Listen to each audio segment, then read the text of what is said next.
Hey, everyone.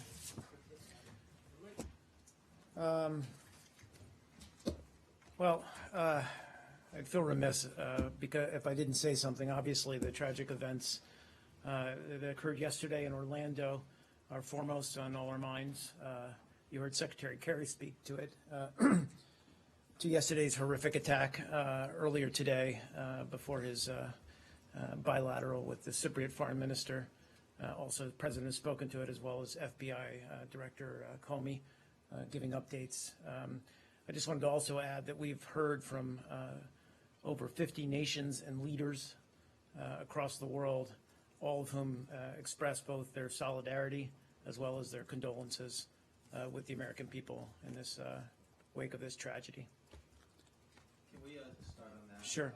Specifically on those conversations, did you receive any information from any of them regarding the shooter, connections to the shooter, any information that would suggest external plotting? Well, again, the FBI has the lead on this investigation, and as I said, you heard FBI Director Comey speak to the status earlier today. I don't have any particular updates to give in terms of the shooter's trips, visits, affiliations he may have had. I'll let the FBI speak to. Yeah, sure. Because you mentioned you had these 50 conversations.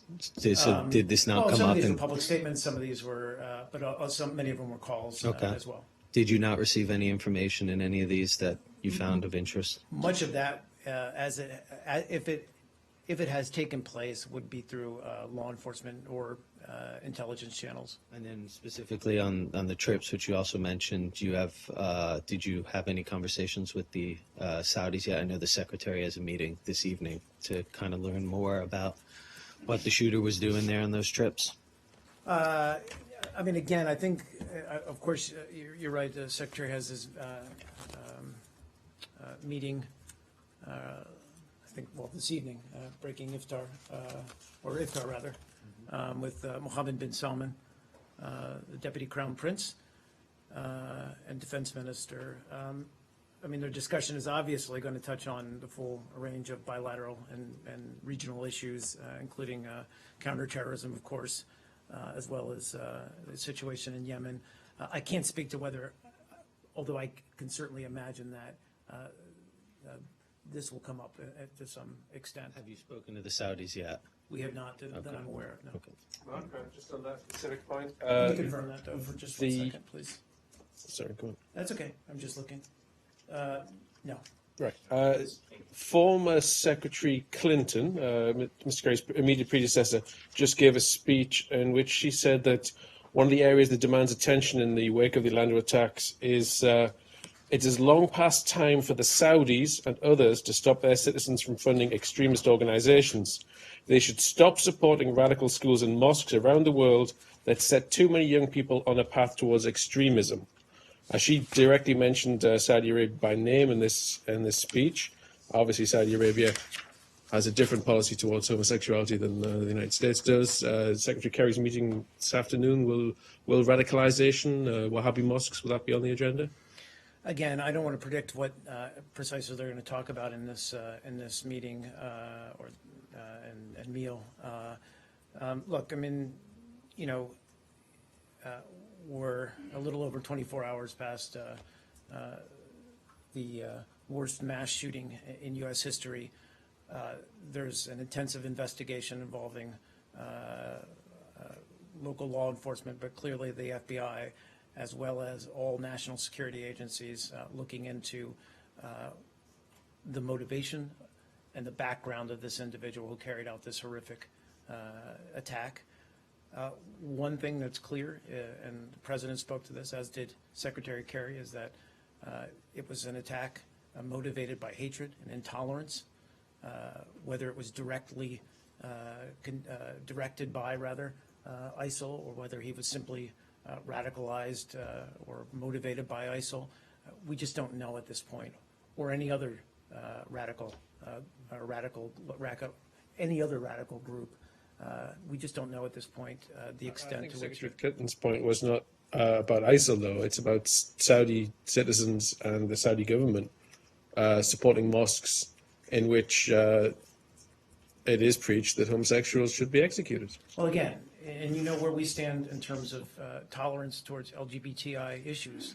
And it's something, no matter who we're talking to around the world, we uphold our values, which include tolerance towards LGBTI. We've said it many times and we'll say it again, gay rights are human rights. Please. Thank you. Orlando shooter's father, Siddiq Mateen, visited the State Department in April. He posted this picture on Facebook. Yeah. Why was he here? Who did he meet? What did they Sure. discuss? Well, thanks, and I actually appreciate you raising that so I can address that picture. So that is, obviously, as you noted, it's a picture or a photo he took purporting to show him meeting with State Department officials. That's actually in front of our office on Capitol Hill, where we have an office that we work with consular issues for members, as well as their constituents and their staff. It's located, as I said, on Capitol Hill. But we have no records of any meeting with this gentleman and any State Department policy officials whatsoever. We're obviously going back through our records, but my understanding of this photo is he simply stood in front of the door and took his picture. This was on Capitol Hill, right? That's correct. Yeah. Do you know when he immigrated to the U.S.? I honestly don't, and I don't have much information I can share about how he came to the United States. I just, at this point, we don't have anything. Please. Can you give us a clearer understanding of what is the fundamental purpose of Deputy Crown Prince Mohammed bin Salman's visit to Washington this week? Sure. I mean, you know, obviously, first of all, the timing is unfortunate because we have so many other issues, as I just mentioned, regional and bilateral, but a lot of regional issues that we're focused on right now with Saudi Arabia. Secretary often speaks with his counterpart, but also with the Saudi leadership. Many of you in this room know we've been to Saudi Arabia a number of occasions, most recently, I think, a couple of weeks ago. So we've got a lot of issues on the agenda. First and foremost, obviously, Syria, Yemen, Yemen especially right now, certainly given the nascent peace process there that's taking place, but certainly also Saudi Arabia's been a key member of the ISSG and very vocal about the political process or political transition in Syria and cessation of hostilities and the need to reinforce that cessation of hostilities and keep the peace process, or the political transition rather, on track. Was there any phone conversation today between Secretary Kerry and the Russian Foreign Minister on Syria?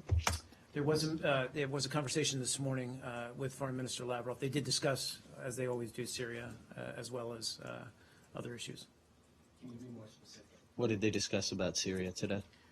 Well, I think, not to sound like a broken record, but I think, they certainly discussed. Well, it's a new conversation. No, I understand They that. would I'm be saying- they would be the broken record, not Well, our questions. We talked about the fragility of the cessation of hostilities and the fact that it continues to be violated in multiple places around Aleppo, Daraya, and Latakia, and the fact that we still contend, and we have seen that the vast majority of these violations are being committed by the regime.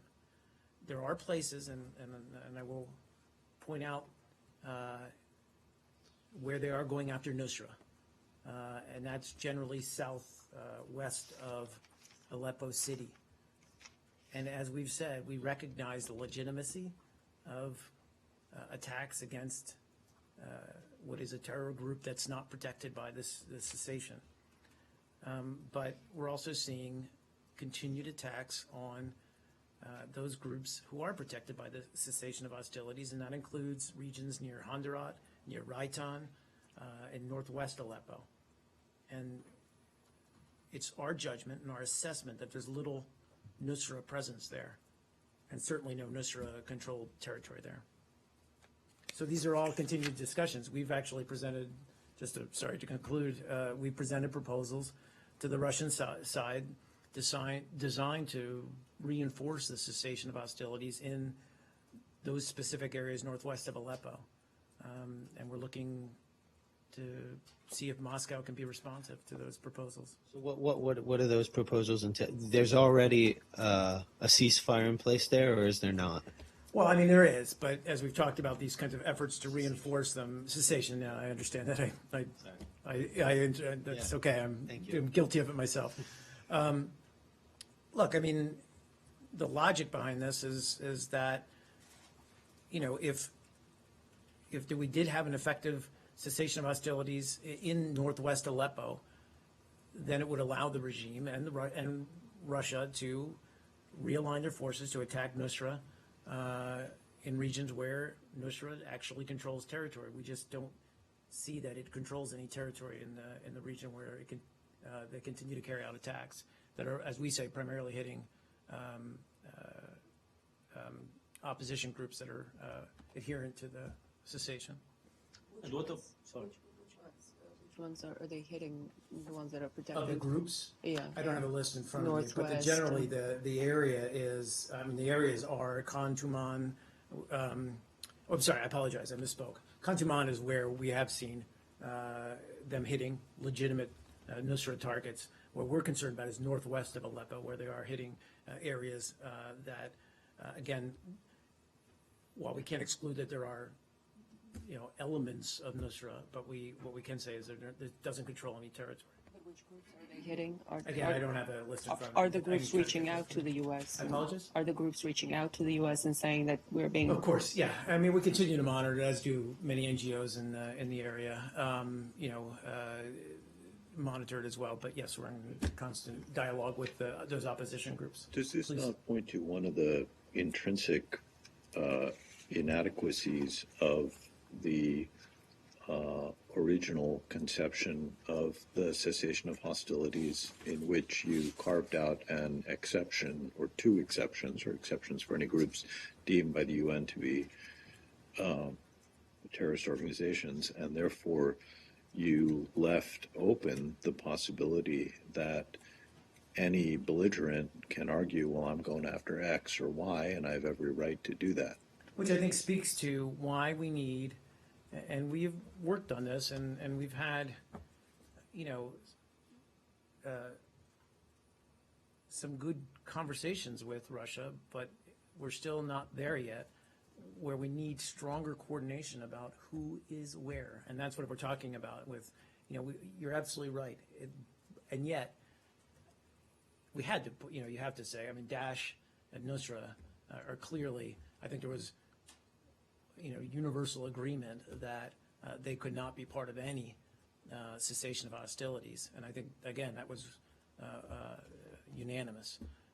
But where the difficulties, as you note, are how do you deconflict, or how do you make sure that you're not going after, or not you finding an easy excuse to go after opposition groups or their supply lines or whatever, and hit those in the name of striking these terrorist groups. Given the intermingling of the groups, as you've talked about, I mean, is that realistic?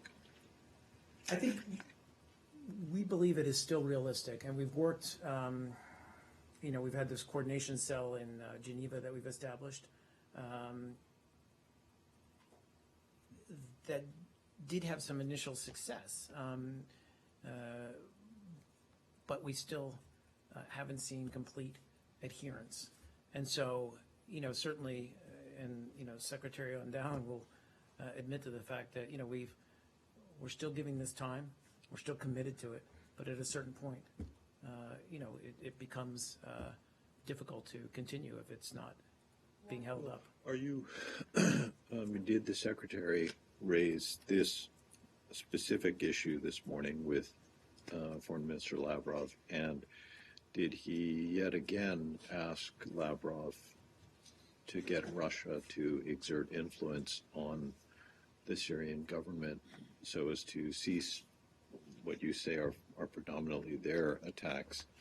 And also, to exert pressure on the Syrian government to provide greater, to provide unfettered humanitarian access? Without getting too much into the details of their conversation, yes and yes. I mean, that is a common refrain that he always raises the need to exert influence on the regime to get them to adhere to the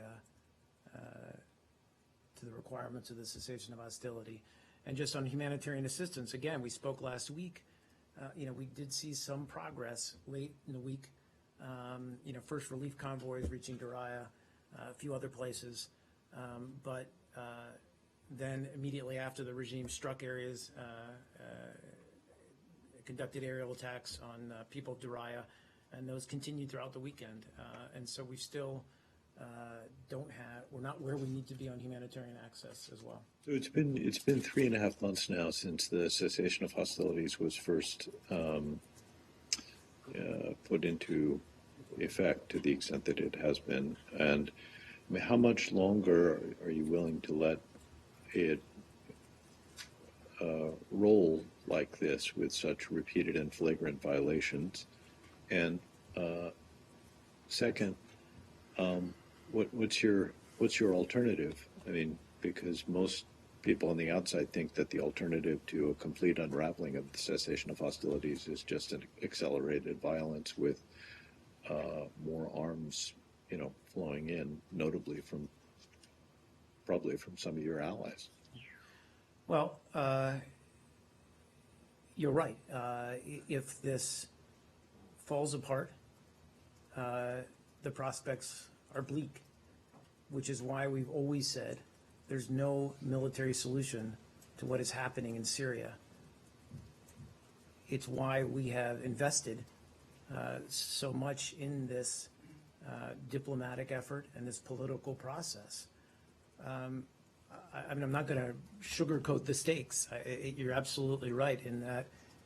And the reason I'm not is, A, I don't like to sugarcoat things too much, but also it's important that both sides, and by both sides I mean the opposition as well as the regime, understand the stakes, and certainly they should. The opposition, the Syrian people have lived through more than 5 years of this bloodletting, but there's no easy, clean way out of this other than what we've laid out, which is a cessation of hostilities concurrent with a peace process or political negotiation, according to the Geneva Communique, taking place in Geneva. We need to get them back to Geneva to get those talks going again, but it's hard to do that given the current climate. Mark, Yes, sir. This essentially, remind me, is it a shoot first, ask later cessation right now? I mean, it sounds like you're trying to bring evidence to them that they killed people that you said they shouldn't, or hit regions, and they're saying, you haven't convinced us. Why didn't you set it up the opposite way, where you actually had to show that somebody bad was somewhere before you dropped bombs, and not the opposite, where you have to prove they weren't there? Sure. I mean, I think part of that is, there's lots of ideas on how to strengthen that coordination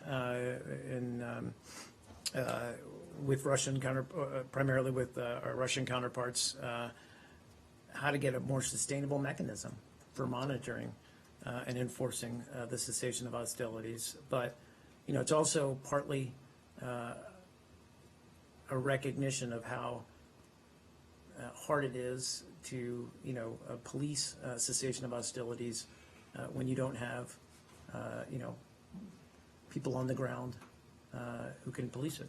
Yeah, And you're dependent on, sorry, just to finish, and you're dependent on, and we've talked about this a lot, you're dependent on those who adhere or those who subscribe to the cessation of hostilities to police themselves.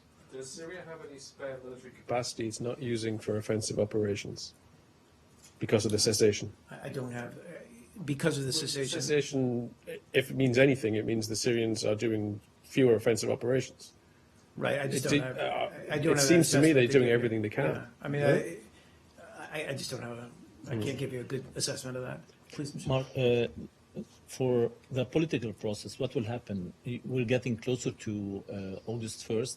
you set with the Russians a goal to start the transition by that date? Sure. I mean, look, I mean, August 1st, we've also said is not a hard deadline, but it is a deadline. And, we've not seen progress. We're now in early, almost mid-June. Staffan de Mistura spoke about it last week. He briefed the UN Security Council, I believe. But, again, with the current climate, the current environment, it's hard to get the opposition certainly back to Geneva. And what will happen in this case? The whole situation will stay as it is till after the elections, the American elections? No, I mean, look, we're going to keep working at this. We're clear-eyed, I guess, about the situation.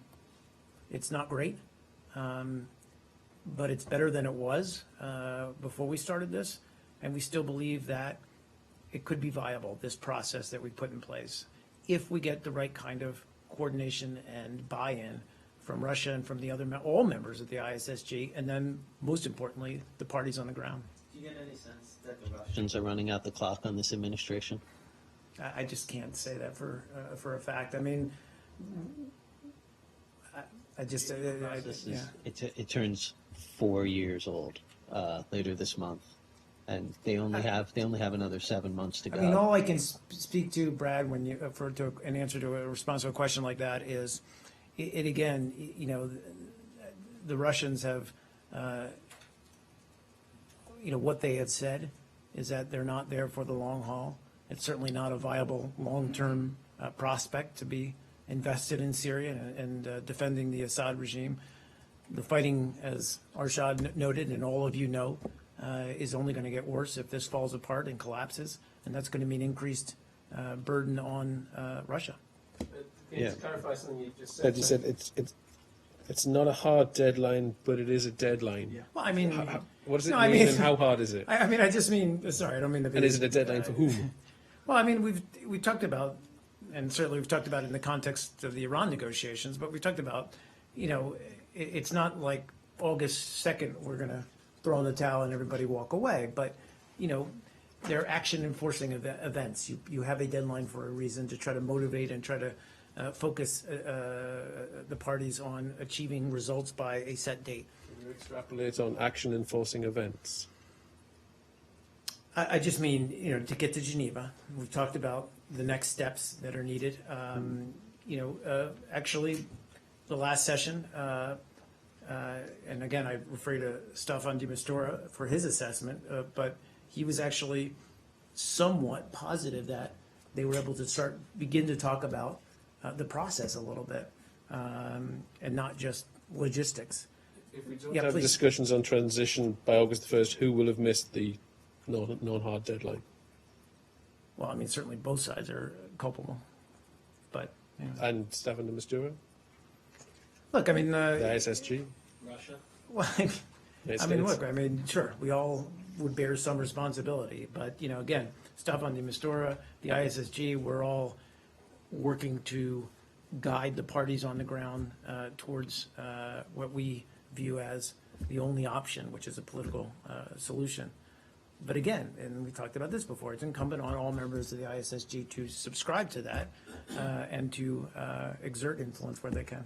I don't quite understand the idea of setting a deadline, but saying if it misses, nothing happens. That I'm a little then it isn't a deadline, actually. A deadline implies a consequence or a change of course or Sure. failure. Dead. Something has to die. I think So you're saying if they miss the deadline, they get a new deadline or something? Or like a year resolution. We'll do this. Look, I mean, we had similar deadlines in the Iran negotiations. They were, again, put in place to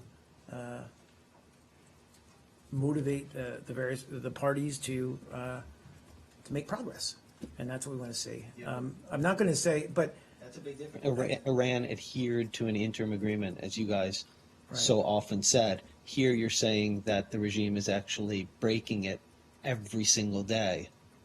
There's two completely different scenarios. Look, I mean, I, acknowledge that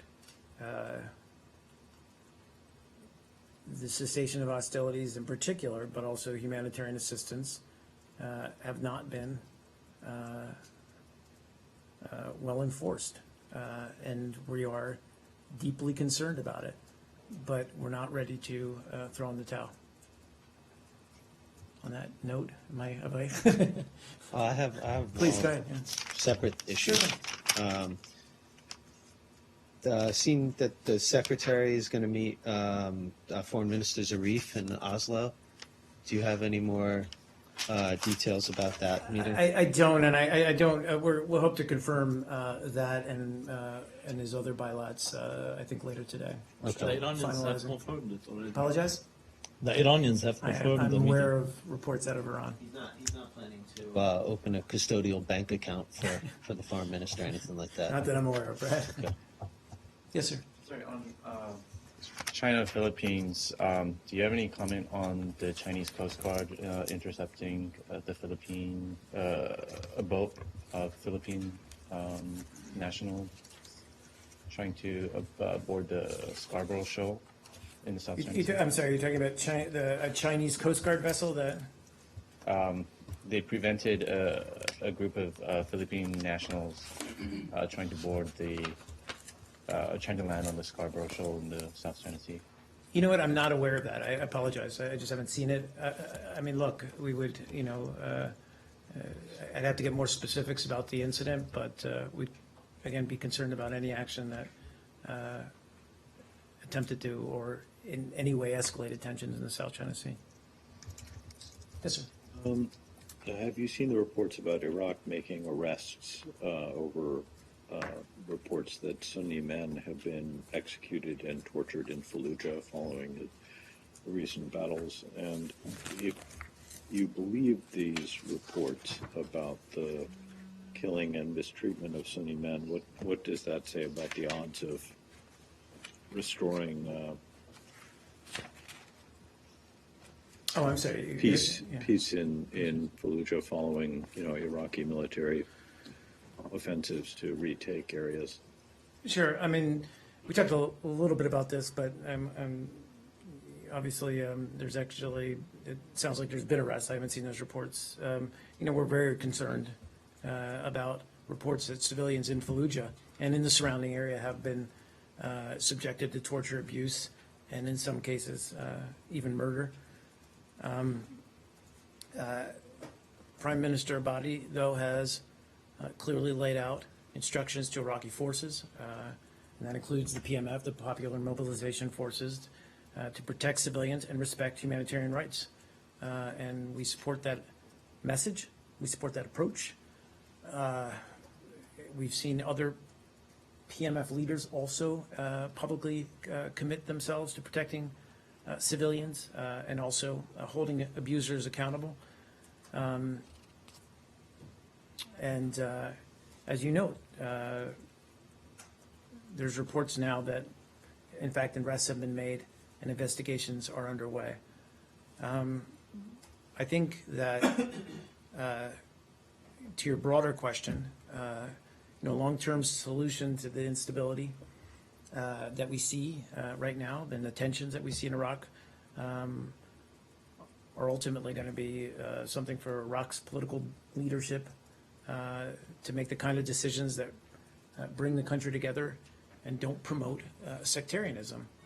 And so we continue to support the government and certainly Prime Minister Abadi's efforts in that direction. I got one more. Of course. Please. Yeah. Has the Legal Advisor's Office made any further progress in its review of the excising of part of the December 2013 briefing? Yeah, I don't. I don't have any update beyond basically where we were last week. There, Secretary Kerry asked the Office of Legal Affairs or Legal Advisor, excuse me, and others to conduct additional fact finding, and they're still actively involved in that effort. So we're going to let them complete that process. And, if we have additional details to provide at that point, we'll share them. Please, sir. There's reports about Nabil Rajab, the president of the Bahrain Center for Human Rights, being detained or arrested. Right. Do you have a clarity Okay. and do you have a response? Yeah, well, we're deeply concerned that Nabil Rajab, was arrested, and I think at his home this morning. We do not, at this point, know what charges have been leveled against him. We're following the case very closely. We don't believe anyone should be imprisoned for or prosecuted for engaging in peaceful expression or assembly, even if controversial, and we believe that societies are strengthened, not threatened, by peaceful expression of dissent. And anticipating your follow-on, we have we have raised our concern about his arrest with the government of Bahrain. At what level? I don't know. I can try to check on that. I assume via our embassy there. Quick question Sure. regarding Muhammad Ali's funeral last week. Turkish president also came to attend the ceremony, but he then cut his trip short because of some organizational problems, according to the presidential source. What is the protocol in that kind of situations? I mean, were they contacted with you, for example, since the Turkish president came to U.S. soil? Were you somehow involved with this ceremony? I don't believe we were directly involved, certainly not with the actual visit to Kentucky. I'm sorry. Did I Yeah, miss- Louisville, yeah. What's that? Louisville. Louisville, yes, thank you. I'm not sure whether the Secret Service would also be involved, given that he's Yeah, Secret Service a provided the national leader, security. a world leader, yeah. But I'm not sure that we played any facilitating role. I mean, there were a number of leaders or former leaders and dignitaries who came to that funeral, including President Erdogan. Yeah. I just don't know. I can try to find out more if we have any role in that. Thanks, guys.